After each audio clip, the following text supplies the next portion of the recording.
Welcome back, this is Deepika Sharma and you are watching teaching outlook. Last video में हमने 2 stages of Piaget's theory पढ़े थे और उनके बारे में जाना था कि वो क्या क्या हमें बताते हैं, उनके नेम्स और एज ड्यूरेशन के बारे में भी जाना था।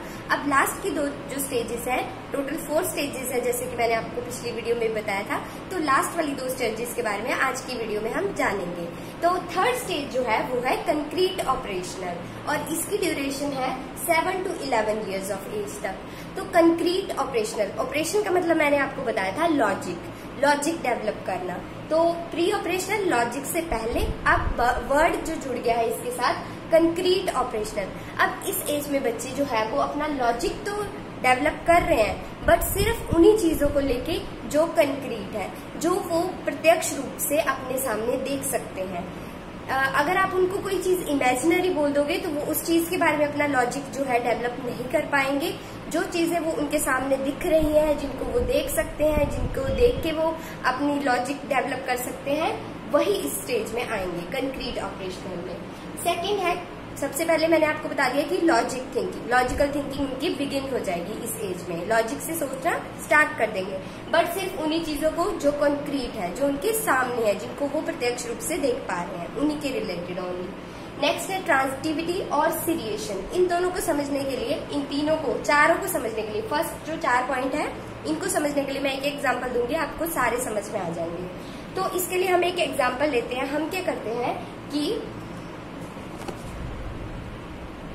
आपने मैथ्स में एक टर्म सुनी होगी ट्रांजिटिविटी, और ट्रांजिटिविटी में क्या होता है कि अगर A is greater than B and B is greater than C, then what is relation between A and C, ये आपको बताना है।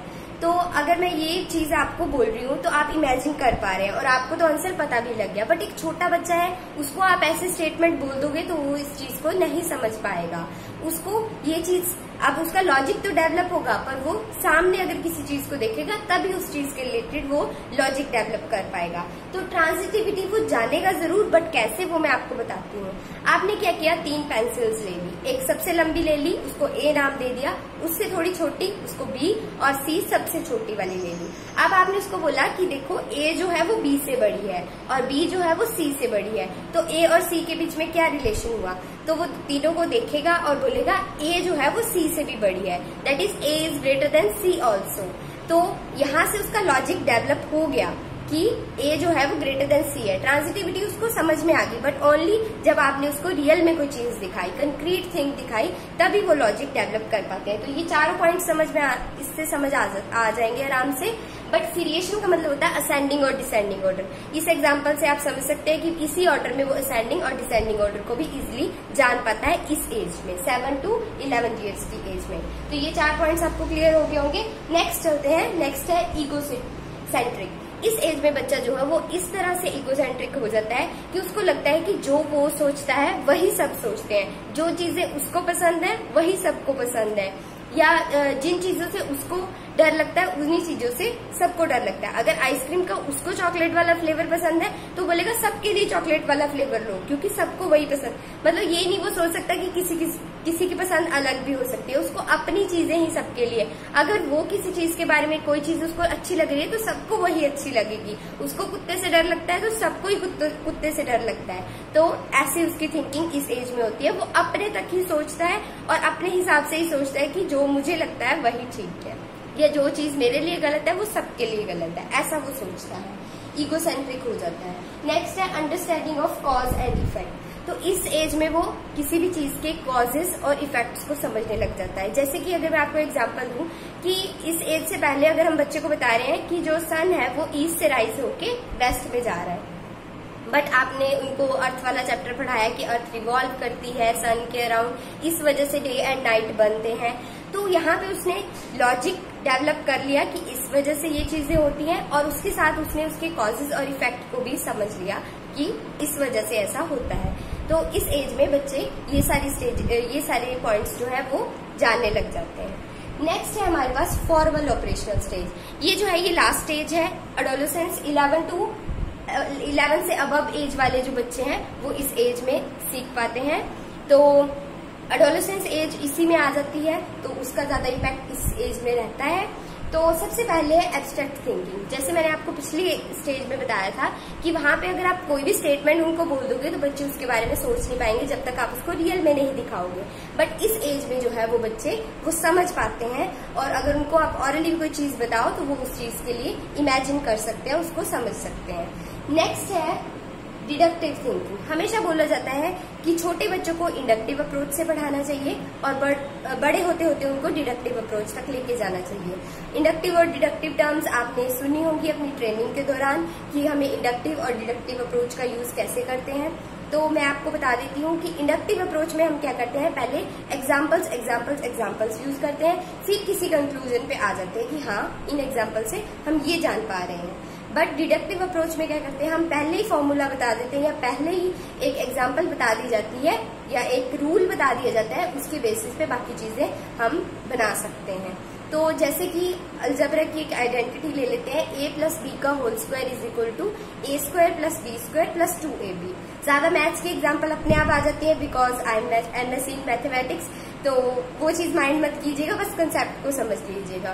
तो ये जो फॉर्मूला है ये पहले ही बच्चे को बता दिया जाता है, इसके बारे में कुछ नहीं बताया जाता कैसे कैसे मतलब इसको डिड्यूस किया है, बस ये बता दिया जाता है और एग्जांपल्स दी जाती है, बच्चा वैल्यूज पुट करके उनको सॉल्व करता रहता है। तो इस एज में बच्चा जो है उसको डिडक्टिव थिंकिंग के साथ सिखाना स्टार्ट कर देते हैं और वो समझता भी है इस चीज को कि हाँ हम ऐसे भी लर्न कर सकते हैं चीजों को। नेक्स्ट है हाइपोथेसिस।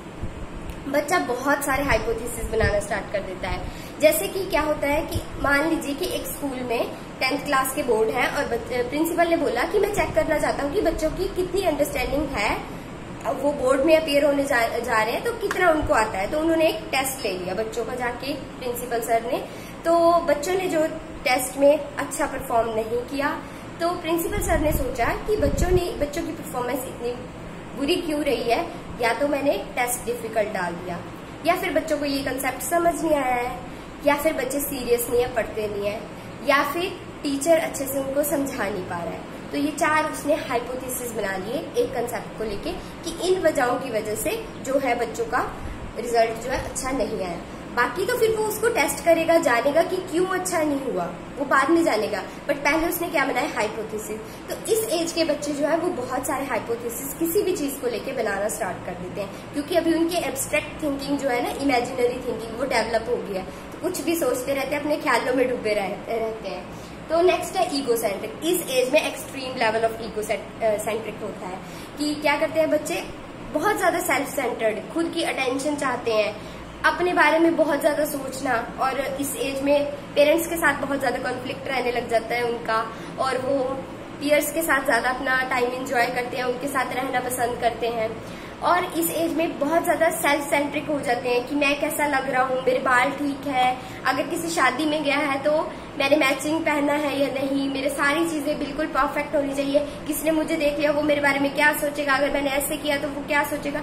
मतलब सारे हाइपोथेसिस अपने आप के रिलेटेड वो बनाना स्टार्ट कर देते हैं, और क्योंकि एब्स्ट्रैक्ट थिंकिंग डेवलप हो गया तो यही सब सोचते रहेंगे कि कौन क्या सोच रहा है इस वे से। लास्ट है कन्वर्जेंट एंड डाइवर्जेंट थिंकिंग। इस एज में बच्चों की कन्वर्जेंट एंड डाइवर्जेंट, नैरो से नैरो सोच सकते हैं और वास्ट से वास्ट। तभी तो इस एज में वो बहुत ज्यादा, कुछ बच्चे तो बहुत ज्यादा इसी एज में बहुत ज्यादा राइज कर जाते हैं, बहुत ज्यादा चीजें जान के समझ अपने करियर के प्रति बहुत ज्यादा, तो वो नैरो से नैरो चीजें भी सोच लेते हैं और वास्ट से वास्ट चीजें भी सोच लेते हैं, ये मैं बताना चाहती हूँ। तो इसके साथ हमारी 4 स्टेजेस जो है वो कंप्लीट होती हैं। ये बहुत इंपॉर्टेंट है 4 स्टेजेस। अब इन जो स्टेजेस हैं और जो हमने पिछली वीडियो में पढ़ा था प्याजे के बारे में, इनका MCQ सेट अब आपके सामने नेक्स्ट वीडियो में आएगा। उसमें आपको पार्टिसिपेट करना है, जो क्वेश्चन पूछा जाएगा उसका आंसर आप देंगे, और जो भी उसमें क्वेश्चंस पिछले ईयर से बने हुए हैं वो मैं बताऊंगी, तो आप उनको भी थॉरली देख लेना। Thank you so much. ज्यादा से ज्यादा शेयर करिए, लाइक करिए और कमेंट भी करिए, पर सब्सक्राइब भी करिए मेरे चैनल को। Thank you so much.